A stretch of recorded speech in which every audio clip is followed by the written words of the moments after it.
Detienen a 2 hombres de nacionalidad turca en una urbanización de San Borondón, en Guayas. Uno de ellos tiene orden de detención y extradición desde Alemania.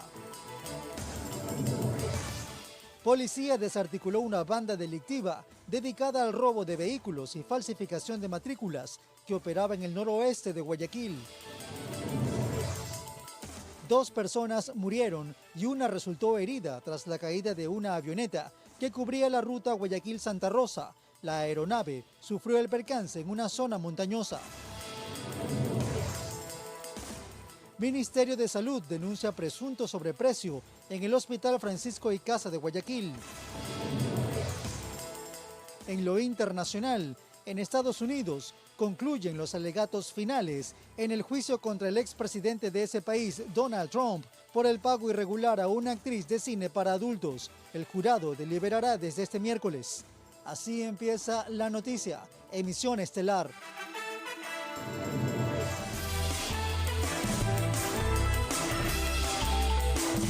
Amables televidentes, buenas noches y bienvenidos. Aquí empezamos esta emisión informativa. 2 hombres de nacionalidad turca fueron detenidos en una urbanización de San Borondón en la provincia de Guayas. La policía allanó la casa donde vivían desde hace pocas semanas. Uno de los aprehendidos tiene orden de detención y extradición desde Alemania. Veamos.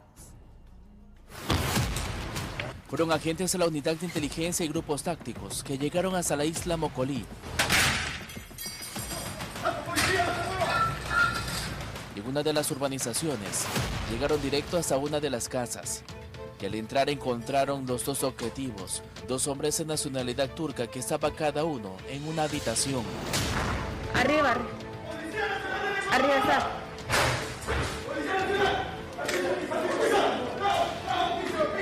Eran 2 personas que desde hace un mes vivían en ese inmueble, una zona exclusiva de la provincia de Guayas. Los uniformados buscaron en cada uno de los rincones indicios.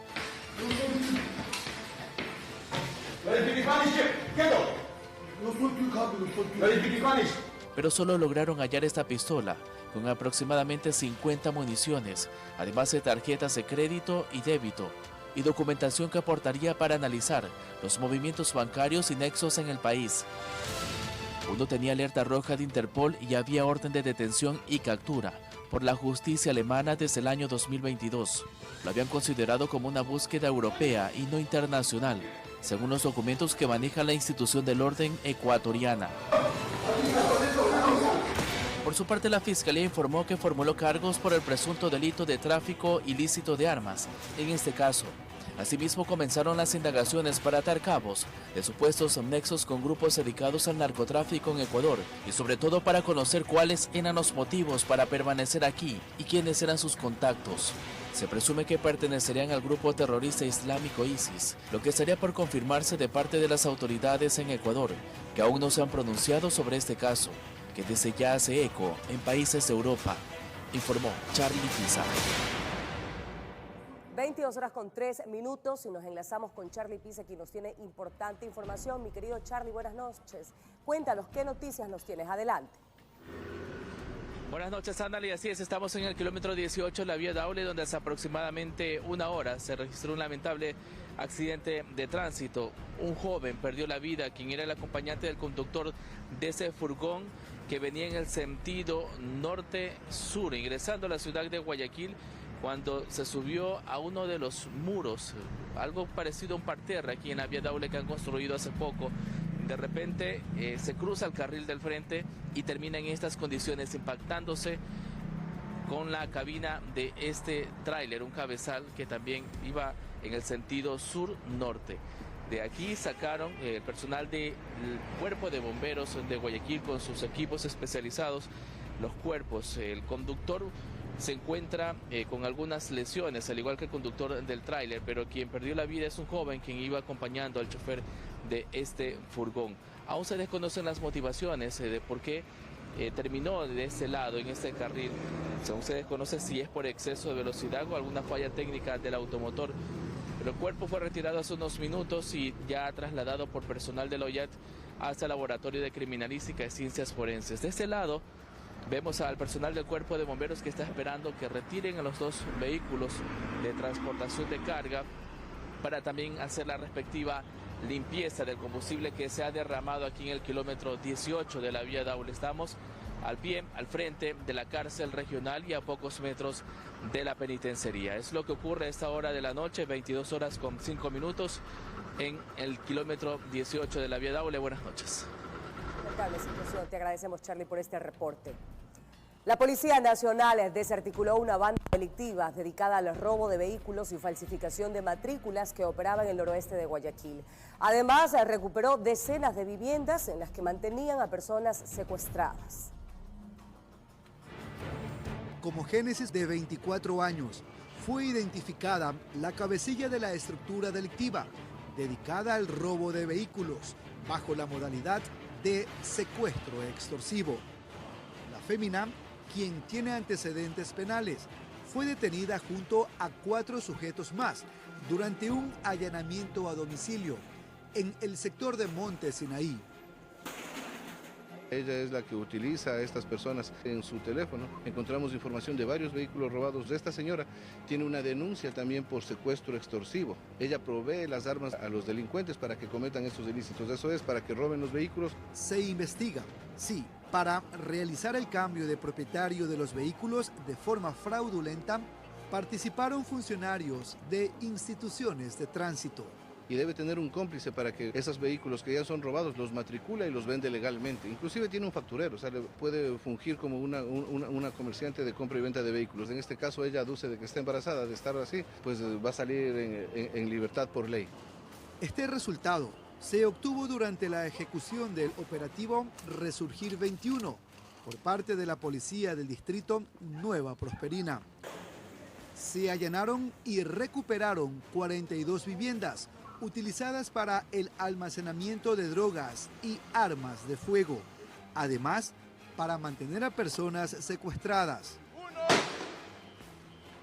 3 de estos inmuebles fueron destruidos. En esa vivienda encontramos ya a 8 personas que se encontraban secuestradas. No tienen dueños porque son invasiones de ese sector de ahí. Inclusive es una ladera, es una zona de riesgo donde no se puede edificar viviendas. 5 armas de fuego, entre ellas una subametralladora, fueron incautadas durante las intervenciones. Informó Jorge Salazar. Operativos conjuntos entre Fuerzas Armadas y Policía Nacional lograron desarticular una banda de secuestradores y liberó una víctima que estuvo en cautiverio por 5 días en Quevedo. Además, decomisaron armas y municiones. Este ciudadano que bajó de su vehículo a comprar pan fue sorprendido por 4 hombres armados y encapuchados que en pocos segundos se lo llevaron en calidad de secuestrado. Ocurrió en Quevedo, provincia de Los Ríos, y por su liberación exigían una fuerte suma de dinero. 5 días permaneció en cautiverio hasta que Fuerzas Armadas y Policía Nacional lo liberaron tras un fuerte operativo. Ellos pedían una gran cantidad de dinero a los familiares y a quienes podían darles esta cantidad de dinero. Es por eso que en los teléfonos aprendidos se encontró diferentes mensajes en los que se evidenció el trabajo que ellos hacían. La guarida de estos individuos estaba en el recinto Chipe del Cantón Valencia.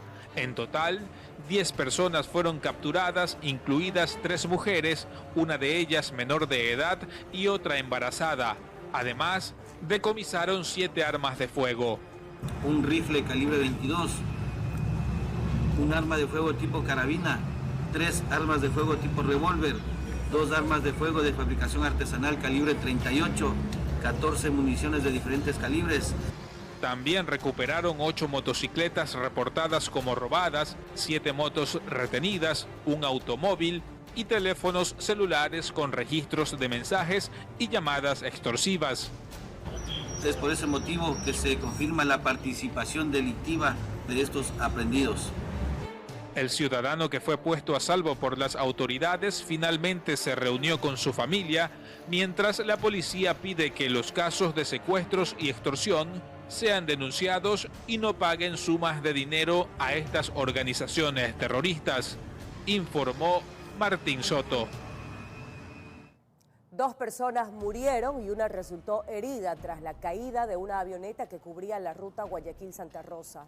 La aeronave sufrió el percance en una zona montañosa. Aquí los detalles. En el pico de esta montaña, ubicada en el sitio Estero Medina del cantón Santa Rosa, quedó la avioneta tipo Piper número 34 de la compañía Endecox S.A. que cubría la ruta Guayas-El Oro. Estudiando sí que ha sido duro. Una avioneta que había explotado nada más. Yo solo nomás miré ahí que ya se habían quemado los que están ahí quemados los muertos, nada más.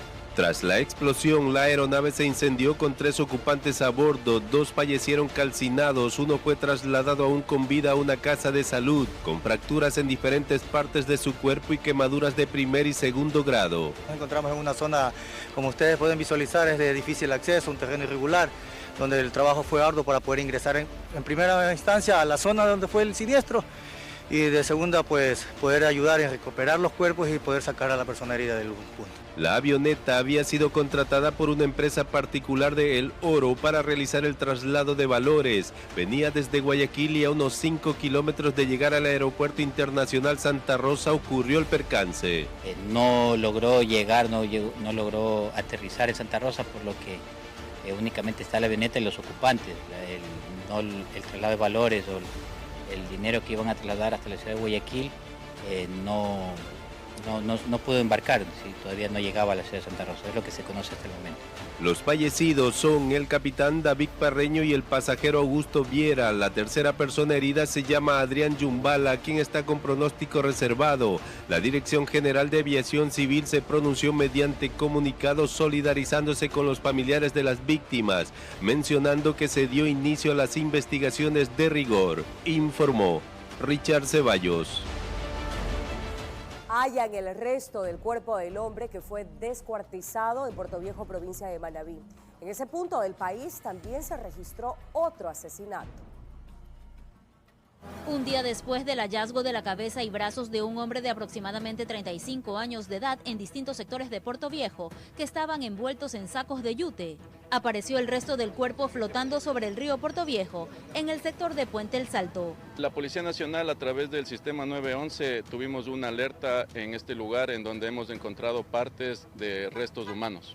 De un cuerpo que fue reportado a través del EQ 911 que se encontraba en el margen del río. En este caso, el torso de una persona. Elementos del Cuerpo de Bomberos con sus equipos especiales trabajaron en el punto para rescatar el resto del cadáver. Una vez que nosotros ya hacemos la recuperación del cuerpo, hacemos la entrega a la Policía Nacional, en este caso a Criminalística, para que proceda con el trámite correspondiente, identificar si las extremidades que fueron encontradas en la parte de curva del Guavito, 26 de septiembre, pertenecen a este cuerpo que ha sido encontrado el día de hoy. La Policía Nacional se encuentra aquí, Criminalística, la DINASED, los cuales van a empezar con las diferentes investigaciones para determinar los motivos de este hecho. Un nuevo crimen se registró en esa misma ciudad. Carlos R. fue acribillado mientras caminaba por la avenida del Ejército y Sucre, diagonal al terminal terrestre de Puerto Viejo. Según testigos, 2 personas en moto le dispararon por varias ocasiones. El personal de la DINASED se encuentra realizando todas las investigaciones para determinar el modus operandi de estos sujetos que causaron la muerte violenta en la terminal terrestre.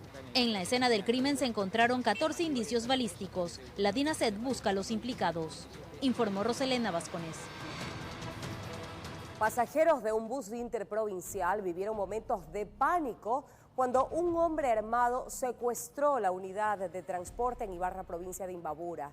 El sujeto tomó el autobús para huir de la policía luego de que su ex conviviente pidiera ayuda a los uniformados tras ser víctima de violencia intrafamiliar. La mujer tenía una boleta de auxilio vigente.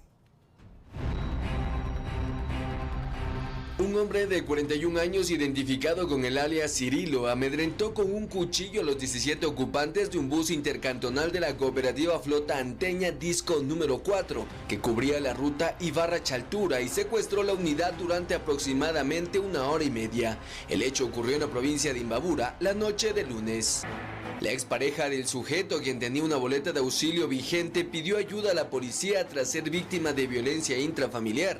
Fue entonces cuando el hombre, intentando evadir a los uniformados, abordó el autobús en el sector elegido de Ibarra, al sur de la ciudad, y amedrentó a los ocupantes hasta obligarlos a poner en marcha el vehículo con rumbo al cantón Antonio Ante. Este sujeto lo que pretendía es de llegar a un lugar donde pueda darse la fuga. El estado de la expareja o de quien era la pareja sentimental, pues se quedó, sabemos, en la ciudad de Ibarra, no abordó al bus, y más bien lo que nos dicen extraoficialmente es que el sujeto, al ver a los patrulleros ahí en la zona de las cañas, fue que se subió al bus y pues vino reteniendo a estas personas hasta acá. En el trayecto, la policía logró rescatar a los pasajeros por grupos hasta llegar al sector de Natabuela, donde rescataron a la mayoría de los ocupantes y al conductor. Sin embargo, durante aproximadamente una hora mantuvo retenidos a 3 pasajeros, amenazándolos con una arma blanca. Según Carlos Fuertes, jefe del distrito Valle del Amanecer, el hombre estaba bajo los efectos de sustancias sujetas a fiscalización, las mismas que incluso habría consumido durante el secuestro. El uniformado usó armas no letales y logró neutralizar a Cirilo. Los policías lograron rescatar a los pasajeros sin registrar personas heridas. Nos tienen que colaborar con la respectiva denuncia para poderle judicializar el caso y este ciudadano reciba las sanciones que corresponden. A la gente, que confiemos en la policía, que respaldemos a las instituciones que hacen esto y solidarizarnos con la gente, que obviamente va a tener un impacto psicológico muy grande. Trabajar en salud mental es muy importante, trabajar en la prevención al consumo, la regulación del porte de armas blancas, muchas cosas que a veces no es solo cuestión de la policía, sino también de nosotros como autoridades locales. Entonces, con la realización de Amparito Rosero, informó José Mendieta. El Pleno de la Asamblea Nacional aprobó por unanimidad la Ley de Contención y Reparación de Familiares de Víctimas de Feminicidio. Este proyecto busca generar políticas públicas para dar acompañamiento a quienes han sufrido la pérdida de un ser querido a causa de la violencia de género. Los hijos, hijas, madres y hermanas de las víctimas de violencia de género no se cansan. Nadie se cansa en esta lucha por sus derechos, mismos que fueron reconocidos en la Asamblea Nacional con la aprobación de la Ley de Contención y Reparación de Familiares de Víctimas de Femicidio. La ley lo que busca es justamente reorganizar el Estado para permitir que todas las instituciones que tienen la responsabilidad de acompañar a las mujeres y a las víctimas de femicidio lo hagan. La proponente de esta ley, Dayana Pazley, señaló que la normativa genera políticas públicas tendientes a restituir los derechos arrebatados a los familiares de las víctimas de femicidio. Algo que tiene que venir desde el Estado, que debe proporcionar acceso libre y gratuito a los servicios sociales integrales, tales como asesoría jurídica, acceso y permanencia en la educación, atención médica, psicológica, psiquiátrica, priorización en la vivienda. Además, la normativa establece mecanismos eficientes para el financiamiento de las medidas compensatorias. La ley dispone llevar un registro de sentencias y al MIES establecer un plan de ejecución de los recursos contemplados para el cumplimiento de la pensión mensual. El porcentaje de entrega del bono a los que quedaron en orfandad cuando presentamos este proyecto era tan solo del 8.3%. Existe por decreto y no se ejecutan esos recursos. La ley también contempla la implementación de medidas simbólicas para la erradicación de los crímenes de género. Estos terribles sucesos no se pueden repetir y se declara el 27 de septiembre como el Día Nacional de la Memoria de las Víctimas de Femicidio. Elizabeth Otavalo, madre de María Belén Bernal, aseguró que esta ley permitirá dar seguimiento a las sentencias por femicidio y así garantizar la aplicación eficiente de la justicia. Es un caminar del dolor de todas las madres víctimas de femicidio. Por lo menos tenemos ahora ya una ley, pero ya van a tener esa garantía los huérfanos víctimas de femicidio y las madres en su forma integral. Informó Álvaro Terán. Gracias por preferirnos. La Fiscalía inició una investigación previa por los ataques con explosivos del lunes en el municipio del Cantón Durán, que este martes estuvo con resguardo y atendió de forma virtual. A pocas cuadras, 2 hijos de un empleado de limpieza del Cabildo fueron baleados. Uno de ellos falleció.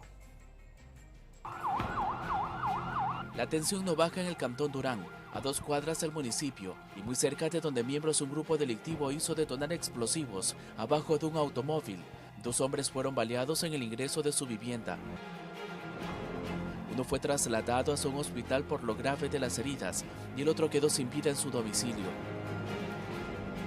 Por aquí indicaban que su padre es un trabajador del área de limpieza del Cabildo. Eso ocurrió en menos de 24 horas. El pánico que vivieron en estas instalaciones, donde grupos denominados terroristas utilizaron explosivos para provocar grandes daños en el establecimiento, pero solo una maleta con tacos de dinamita explotó. Por eso la mañana de ese martes, por acá solo se veían asientos vacíos. También personal de seguridad privada y la Policía Nacional resguardando todo el perímetro, y la atención a los usuarios fue vía telemática. Tenemos activado el chatbot en horas laborables, de 8 de la mañana hasta las 16:30. A través de este chat podrán hacer o consultar todos los servicios municipales. Asimismo se encuentran activados los diferentes canales de pago. Mientras tanto, la Fiscalía inició una investigación previa por el presunto delito de terrorismo y dispuso a la policía remitir los informes de levantamientos de indicios y de seguimientos de las cámaras de seguridad municipales y del EQ 911, con el fin de dar con los responsables. Por el momento no hay detenidos. Hasta tanto por acá. Se hace un llamado a la ciudadanía a mantener la calma. Esperamos en los próximos días poder ya habilitar otra vez de forma normal los servicios en las instalaciones del GAC municipal. Asimismo, las instalaciones del ATD permanecen cerradas. Por aquí también llegaron sujetos armados realizando más de 30 detonaciones. Afortunadamente no hubo fallecidos ni heridos, informó Charlie Pisa.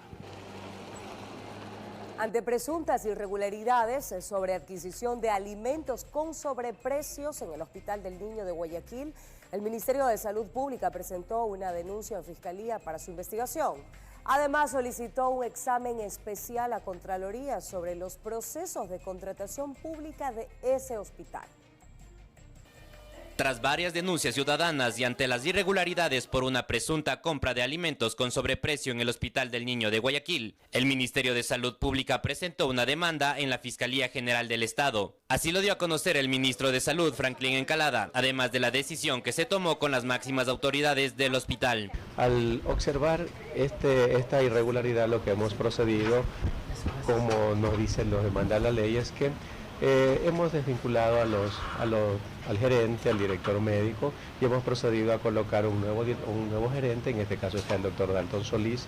El representante de esta cartera de Estado añadió que solicitó la apertura de un examen especial a Contraloría sobre los procesos de contratación pública del hospital. Así también hemos solicitado un examen especial de este proceso a nivel de Contraloría, y también hemos procedido a poner la respectiva denuncia en Fiscalía para que la autoridad determine este proceso, si en la medida de lo posible ver dónde estuvieron las irregularidades. También dio a conocer que este proceso no comprometería la alimentación de los niños que se encuentran internados en esta casa de salud. Primero, si el contrato tiene la irregularidad que estamos presumiendo, nosotros lo que tenemos que hacer en este momento es primero que los alimentos sigan llegando a nuestros niños, no podemos quitárselos. Entonces, vamos a tener que irlo quizás desvinculando el proceso, pero en medida de que no se vea afectada la alimentación de los niños. Entre la lista de productos que serían investigados, el ministro señaló al yogur, la leche y el pollo como los productos con más irregularidades, llegando en casos a doblar o triplicar su valor real de compra.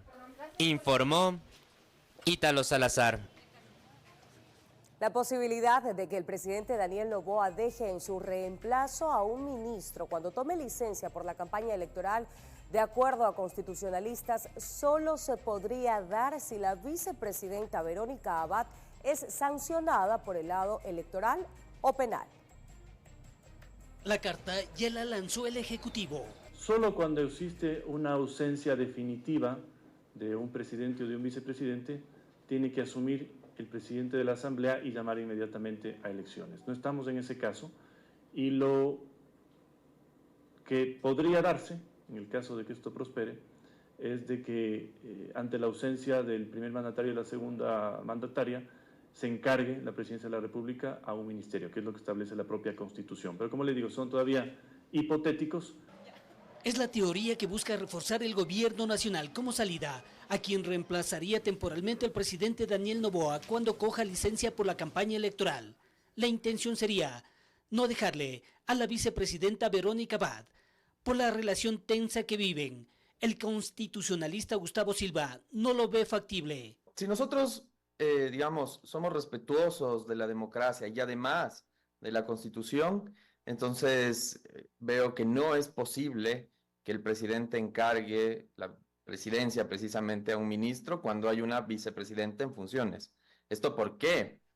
Por una razón muy simple, porque ella fue el binomio, ¿no es cierto?, que tiene legitimidad democrática, pues salió victoriosa en las elecciones que también el presidente pues las ganó.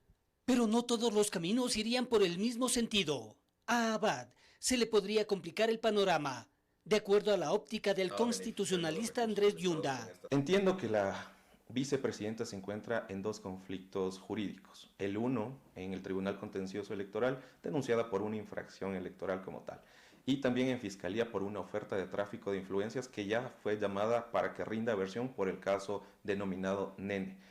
Si es que se llegara a probar alguna responsabilidad, tanto electoral como penal, pues inmediatamente habría la ausencia de la vicepresidenta y el presidente tiene la potestad de delegar las funciones o dejar encargada la presidencia a uno de sus ministros. Dilema que deberá estar resuelto antes del 5 de enero, cuando arranca la campaña electoral. Informó Héctor Romero. Revisemos noticias internacionales. En India, una cantera se derrumbó debido a las fuertes lluvias provocadas por una tormenta tropical, matando a 13 trabajadores, mientras que 16 están desaparecidos. Los estados del noreste de la India son testigos de fuertes lluvias después de que la tormenta tropical Remal tocara tierra en Bangladesh el lunes. El Departamento Meteorológico ha advertido que las fuertes lluvias pueden causar daños a estructuras vulnerables y casas con techo de paja y provocar deslizamientos de tierra en la región. Mientras que en Estados Unidos, la defensa de Donald Trump presentó su alegato final ante el tribunal que lo juzga en Nueva York e insistió en la inocencia del republicano que corre riesgo de convertirse en el primer expresidente de la historia de Estados Unidos en ser condenado penalmente. Tras 6 semanas de intensos debates, el juicio en el que lo acusan de falsificar documentos para encubrir un escándalo sexual en su campaña de 2016 entró en su recta final con los alegatos finales. El veredicto del jurado será determinante para el futuro político de Trump en su carrera por las presidenciales del 5 de noviembre.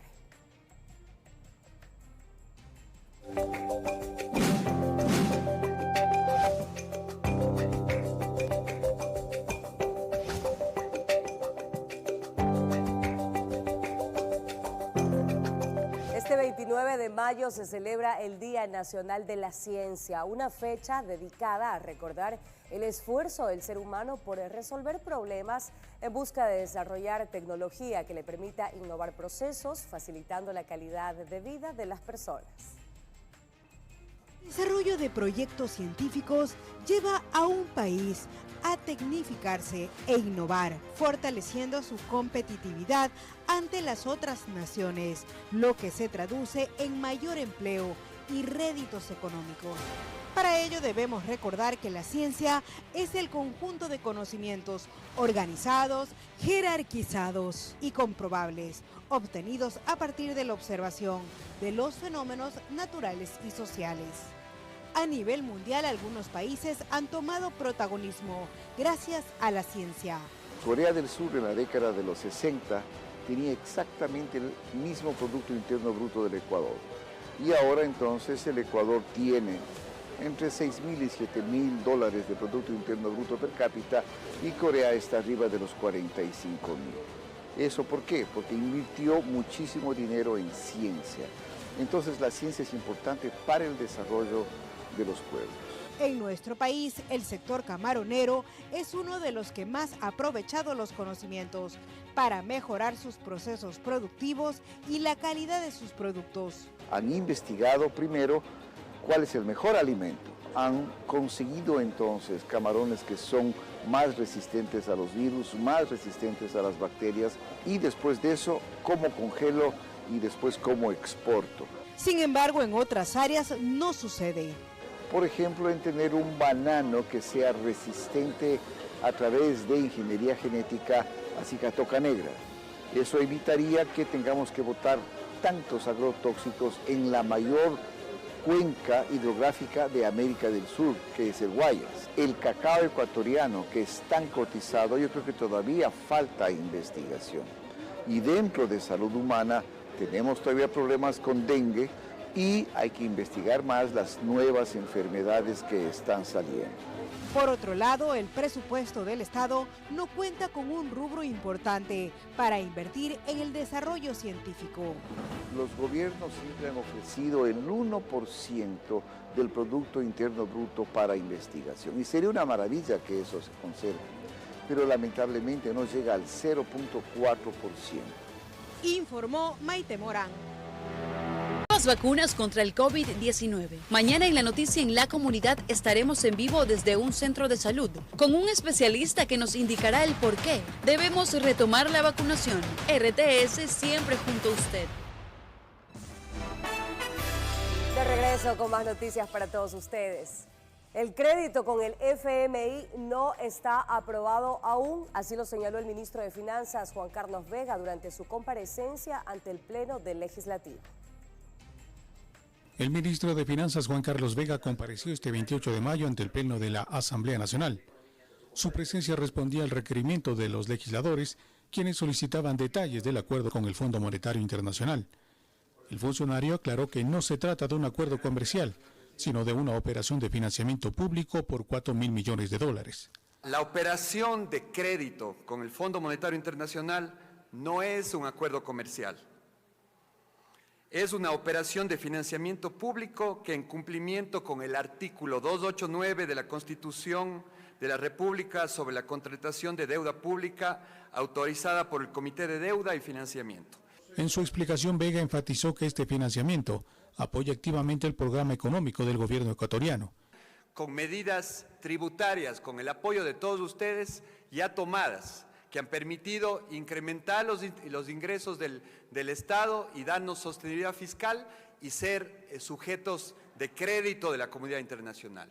Una vez terminada la comparecencia, legisladores de oposición dijeron sentirse inconformes con la explicación del ministro, por lo que a través de la legisladora Gisela Garzón se presentó una moción para que la Comisión Permanente de Transparencia, Participación Ciudadana y Control Social aperture un proceso de fiscalización a dicho acuerdo.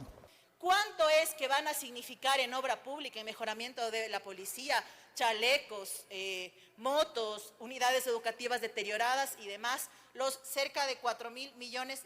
Es la pregunta que estamos haciendo.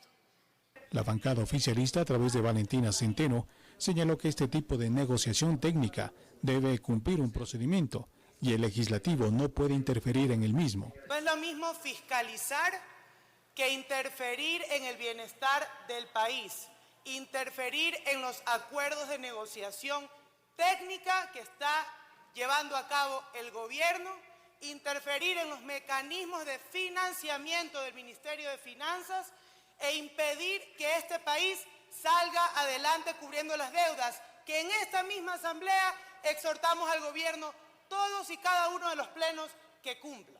El funcionario señaló que la negociación con el organismo multilateral inició en enero de 2024 y se aspira que en el corto plazo el directorio del FMI se reúna para aprobar esta solicitud de financiamiento para nuestro país. Informó Miguel Ángel Bedoya. El proyecto urbanístico que estaba planificado realizarse en Olón, provincia de Santa Elena, no requerirá una licencia ambiental, sino un registro ambiental por ser de bajo impacto. Así lo señaló la ministra de Ambiente, quien compareció ante el Pleno de la Asamblea.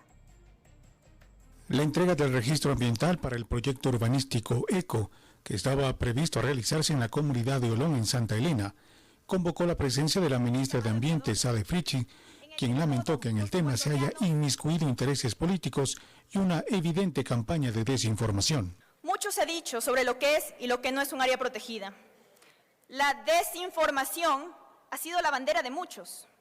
El bosque Esterillo Oloncito, ubicado en la provincia de Santa Elena, fue declarado como parte del mecanismo Bosques y Vegetación Protectores. Este es el nombre correcto y el que siempre debió haber sido utilizado, por lo que una declaratoria de bosque protector no es igual ni tiene los mismos efectos a una declaratoria de área protegida. La funcionaria señaló que este proyecto, que inició en septiembre de 2023, fue categorizado como de bajo impacto, ya que para la operación de este plan no existía limitaciones y en la zona no existe la presencia de manglar. En el proyecto urbanístico ECO no aplica una licencia ambiental en función de su actividad, extensión y parámetros técnicos. Por ende, fue categorizada de forma automática como de bajo impacto. Según la legisladora por la provincia de Santa Elena, Arisdelis Parrales, en el área sí existe vegetación que debe ser protegida. 6 comisionados, aparte de mi persona, aparte de la asambleísta Paola Cabezas, las que pudieron constatar in situ lo que ocurría ahí. La tala de algarrobos, la tala de árboles de nim, la tala de mangle. En esta comparecencia también se presentó una moción para que la Comisión de Gobiernos Autónomos prevé entregar un informe en un plazo de 30 días sobre este caso para resolución del Pleno. La ministra, en su intervención que tomó alrededor de 20 minutos, terminó con una denuncia. Podemos tener diferencias de opiniones, ideologías o de cómo gestionar, pero eso no debe ser motivo para generar violencia. Violencia que he recibido de forma sistemática y permanente por parte de un grupo de personas que no se saben entender que perdieron las elecciones. Informó Miguel Ángel Bedoya. En otros temas, varios hechos violentos se registraron en diferentes partes de Guayaquil. Las autoridades policiales intervinieron en estos eventos que entraron en etapa de investigación.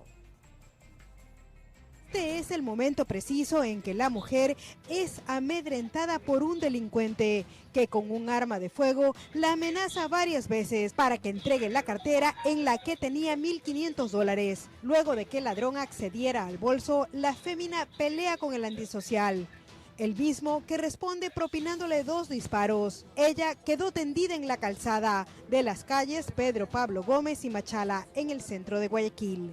Varios testigos del atraco la ayudaron para que la mujer pueda recibir atención médica, siendo trasladada hasta el Hospital Guayaquil.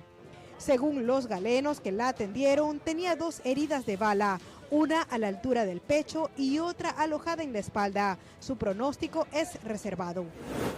Esto mientras que en la cooperativa Gallegos Lara, al noroeste de Guayaquil, el comerciante Nelson Leonardo, AN de 31 años de edad, quien se dedicaba a la venta de comida, fue atacado por 2 sicarios que se movilizaban en una motocicleta. Él falleció inmediatamente en los exteriores de su local, luego de recibir al menos 6 disparos. Finalmente, en el callejón del sector La Floresta 2, en el sur de Guayaquil, fue asesinado a tiros un hombre que aún no ha sido identificado. Los moradores indicaron que no era habitante de este sector. Los victimarios le propinaron al menos 8 balazos, informó Maite Morán. Decenas de electrodomésticos y demás enseres fueron decomisados por la Policía Judicial de la Zona 8 tras un operativo en el que recuperaron objetos robados en un domicilio al suroeste de Guayaquil. La indagación parte desde un robo que se produjo la mañana de este lunes en las calles La A entre la 47 y la 48. Allí 3 personas llegaron a bordo de un auto azul del año 1996. Aprovechando que en el domicilio no estaban sus ocupantes, se llevaron varios electrodomésticos. Gracias a la inmediata denuncia del afectado, se pudo llevar una línea investigativa que permitió a los agentes dar con el domicilio donde vendieron todo lo robado. Tras el allanamiento se encontró que también existían otros objetos como electrodomésticos, bicicletas y motos eléctricas, cuyo origen no fue justificado. La mujer que compró los objetos robados ya se encuentra detenida. Junto a ella también se capturó al conductor del auto azul. Además, se conoció que el mismo vehículo ya fue reportado con número de placa por ser el transporte que utilizaron en un robo cometido el pasado 20 de enero en Monte Sinaí. En ese atraco se llevaron varios televisores, por lo que se cree que sería parte también de la mercadería encontrada tras el allanamiento por parte de la PJ. Informó José Morales. 1 de cada 2 niños y niñas menores de 5 años sufre algún tipo de maltrato en Ecuador, según UNICEF. A través de golpes, encierros, baños de agua fría, expulsión de la casa, privación de comida, insultos o burlas y demás. Además, las organizaciones sociales alertan sobre la violencia recrudecida por las bandas delictivas. En los barrios más conflictivos, en los distritos priorizados, lo que es Nueva Prosperina, lo que es el Distrito Sur, lo que es el Distrito Durán. Este miércoles 29 de mayo les tendremos un informe especial en La Noticia. Antes de finalizar, vamos con estas imágenes que nos llegan desde Reino Unido. Pues una pareja protagonizó uno de los momentos más inolvidables y virales del año. Su ceremonia de boda superó el ser un momento de unión y felicidad porque también fue una ocasión adornada por la inesperada participación de un peculiar invitado, un pingüino adorable que robó el protagonismo y los corazones de todos los presentes al portar los anillos. La historia de esta sorprendente inclusión captó la atención de medios y usuarios de redes sociales.